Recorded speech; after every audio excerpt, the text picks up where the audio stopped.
ஓம் ஸ்ரீ பிரித்யங்கரா தேவியே போற்றி போற்றி. ஓம் ஸ்ரீ பிரித்யங்கரா தேவியே போற்றி போற்றி. என் அன்பு பிள்ளையே, இந்த வாக்கு என்றும் சொல்வதை விட சக்தி வாய்ந்த வாக்கு.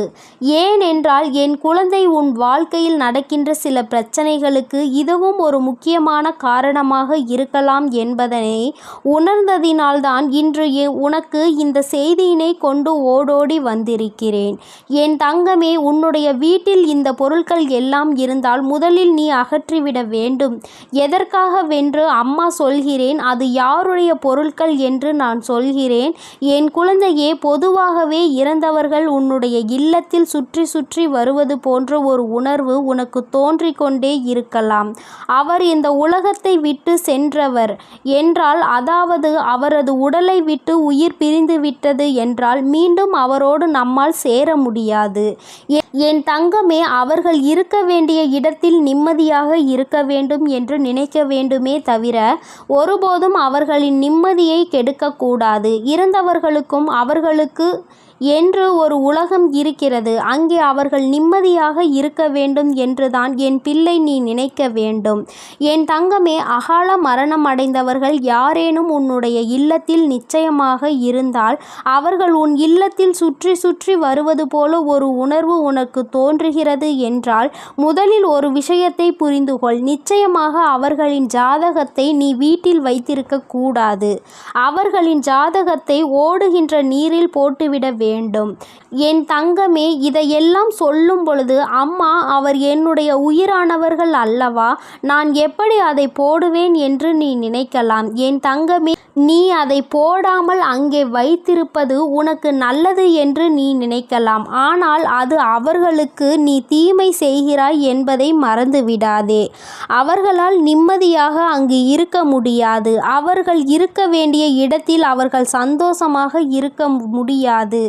இங்குதான் இருக்க முடியாமல் விதியின் பயன் அவர்கள் அங்கே சென்றார்கள். அங்கேயும் நிம்மதியாக இருக்க விடாமல் அவர்களை செய்துவிடக் கூடாது என் தங்கமே. என் தங்கமே, அதுபோல இறந்து போனவர்களினுடைய ஆடைகள், அந்த ஆடைகள் உன் வீட்டில் வைத்திருப்பது தவறான விஷயம். அதை எரித்து விடுவது மிகவும் நல்லது. என் தங்கமே, அதற்காக இறந்தவர்களினுடைய எல்லா ஆடைகளையும் தூக்கி எறிய வேண்டும் என்று நான் சொல்லவில்லை. 1-2 ஆடைகளை நன்கு துவைத்து அலமாரியில் அதை பத்திரப்படுத்தி வைத்து கொள்ளலாம். தங்கமே, அமாவாசை திதி போன்ற நாட்களில் அவர்களுக்கு பூஜைகளை செய்யும் பொழுது அதை வைத்து வணங்கினால் அந்த நேரத்தில் இறந்தவர்கள் அங்கு வருவதாக நம்பிக்கை. என் தங்கமே, இறந்தவர்கள் உன்னுடைய அன்புக்குடையவராக இருப்பதால் அவர்களின் பொருள்களை சேமித்து வைத்திருப்பாய். ஆனால் இறந்தவர்களினுடைய பொருட்களையும் உடைமைகளையும் ஒரு நாளும் உபயோகிக்க கூடாது. இல்லத்தில் அது இருக்குமானால் அதை மாற்றி வேறு எங்கேயாவது கொண்டு செல்ல வேண்டும். அல்லது உன்னை கண்காணிக்க வேண்டும் என்று நீ ஒருபொழுதும் நினைத்து விடாதே.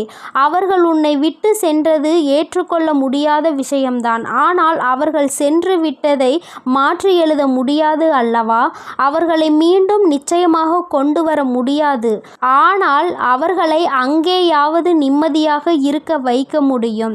அவர்களுக்கு எது சரி என்று தோன்றுகிறதோ அதை நீ அவர்களுக்கு செய்து கொடுக்க வேண்டும் என்பதை மறந்துவிடாதே. என் தங்கமே, எல்லோருடைய வாழ்க்கையிலும் ஏதாவது ஒரு கஷ்டம் வரத்தான் செய்யும். எப்பொழுதுமே மனிதர்கள் வாழ்க்கை முழுவதும் இப்படி இருந்துவிட போவதில்லை. இன்று ஒருவருக்கு விதி முடிகிறது என்றால் அதனால் விதி முடிகின்ற நேரம் எல்லோருக்கும் ஒரு நாள் வரும் என்பதை புரிந்து கொள்ள வேண்டும். அகால மரணங்கள் அடைவது எல்லாம் நிச்சயமாக மனதிற்கு அதிக காயத்தை கொடுக்கத்தான் செய்யும். அவர்களுக்கும் இங்கிருந்து செல்ல வேண்டும் என்கின்ற விருப்பம் இருந்திருக்காது.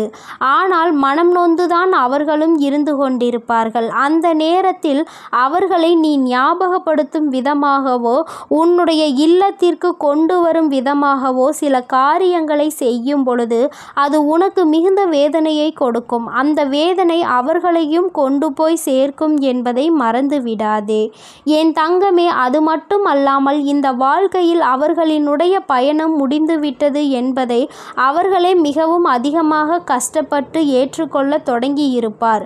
அந்த நேரத்தில் இது போன்ற அவர்களினுடைய பொருட்களை எல்லாம் இல்லத்தில் வைத்து கொண்டு அவர்களினுடைய நிம்மதியை அவர்களினுடைய மன அமைதியையும் கெடுக்கக்கூடாது. நீ நினைக்கலாம், அம்மா இறந்து போனது சிறு வயது அம்மா, அவர்களை என்னால் மறக்க முடியாது, இந்த வயதில் அவர்கள் செல்வார்கள் என்று நான் நினைக்கவே இல்லை என்று என் பிள்ளை நீ வருத்தத்தில் இருக்கிறாய் அல்லவா? எந்த வயதானாலும் விதி முடிந்தவுடன் அவர்கள் இங்கிருந்து செல்ல வேண்டியது கட்டாயம் என் தங்கமே. அவர்கள் தெய்வத்திடம் வந்து சேர வேண்டியது கட்டாயம். நீ உன்னை விட்டு சென்று விட்டார்களே என்று நினைத்து வேதனைப்படாதே. அவர்கள் என் அருகில் பத்திரமாக இருக்கிறார்கள் என்று நினைத்து நீ சந்தோஷப்பட்டுக்கொள். நிச்சயமாக என் குழந்தைக்கு வாழ்க்கையில் நிம்மதியை கொடுக்கும் விதமாக இவர்கள் உனக்கு ஏதேனும் நல்ல விஷயங்களை மட்டுமே செய்து கொண்டிருப்பார்கள். அதனால் நல்ல நாட்களில் அவர்களை வரவழைக்க வேண்டிய நாட்களில் மட்டும் அவர்களுக்கு பூஜைகளை செய்து வரவழைக்க வேண்டுமே தவிர அவர்களை இப்படி இல்லத்தை சுற்றி சுற்றி அலைந்து திரிய விடக்கூடாது. அது உனக்கே நான் சொல்லும் பொழுது கஷ்டமாக இருக்கிறது அல்லவா? அவர்களுக்கு இந்த உலகத்தில் இருக்கின்ற பாக்கியம் கிடைக்கவில்லை என்று சொல்வதை விட இங்கு அவர்களின் பணி முடிந்துவிட்டது என்றுதான் சொல்ல வேண்டும். இங்கே அவர்கள் படைக்கப்பட்டதற்கான காரணம் முடிந்துவிட்டது. அதனால் இங்கிருந்து சென்று விட்டார்கள். ஆனால் இப்பொழுது இருக்கின்ற இடத்தில் நிம்மதியாக இருக்கின்றார்கள் என்று நினைத்து நீ மனசந்தோஷம் அடைந்து கொள்ள வேண்டும் என் தங்கமே. மேலும் வாழ்க்கையில் கஷ்டங்களை ஏற்படுத்தாமல் உனக்கு இருக்கின்ற சூழ்நிலைகளை நீ சரியாக பயன்படுத்திக்கொள். இவையெல்லாம் வாழ்க்கையினுடைய யதார்த்தம். பிறப்பு என்ற ஒன்று இருந்தால் இறப்பு என்ற ஒன்று நிச்சயமாக வரும். எல்லோருமே பிறந்ததோடு நின்று விடுவதில்லை, அப்படியே இருக்க போவதும் இல்லை. எத்தனையோ பேர் இருக்கிறார்கள். அதனால் இடையில் சில பேர் இது போன்ற அகால மரணங்கள் வராமல் இயற்கை மரணங்கள் வந்துவிடும் என்பதை மறந்துவிடக்கூடாது. அதனால் எல்லோருக்குமே இறப்பு என்ற ஒன்று நிச்சயம் என்பதை புரிந்து கொண்டு இன்று அவர்கள் சென்றார்கள், நாளை செல்வது நாம் கூட இருக்கலாம் என்பதை நீ தெரிந்து அவர்களுக்கு மன நிம்மதியை கொடுக்க நீ என்ன செய்ய வேண்டுமோ அதை செய்துவிடு. அம்மா சொன்ன விஷயங்கள் எல்லாம் உடைய இல்லத்திற்குள் இருக்கும் பட்சத்தில் அவற்றை எல்லாம் நீ முதலில் எடுத்து அகற்றிவிட வேண்டும் என் தங்கமே.